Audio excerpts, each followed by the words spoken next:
নমস্কার বন্ধুরা, ফরেস্টের ভিডিওর পার্ট 1টা দিয়েছিলাম, আজকে পার্ট 2টা দিচ্ছি। তো সরু পায়ে হাঁটার রাস্তা আর মধ্যিখান দিয়ে আমরা সবাই হেঁটে চলেছি।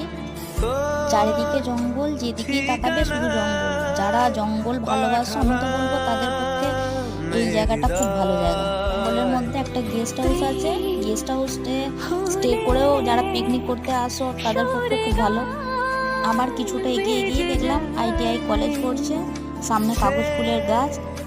জঙ্গলের মধ্যে ছোট ছোট লিঙ্ক রোড আছে, কিন্তু লিঙ্ক রোডগুলো দিয়ে কোনটায় মেন রোডে ওঠা যাবে আমাদের রাস্তা গুলিয়ে ফেলেছিলাম। যাই হোক, অনেক কষ্টে রাস্তা আবার আমরা খুঁজে পেয়েছি। এবার আমরা টোটোয় করে মেন রোডে উঠলাম। কিছুটা যেতেই দেখলাম মধ্যিখানে একটা মন্দির পড়ছে। মন্দিরটা পেরিয়ে গিয়ে আমরা একটা জলাশয়ের মতো দেখতে পাবো।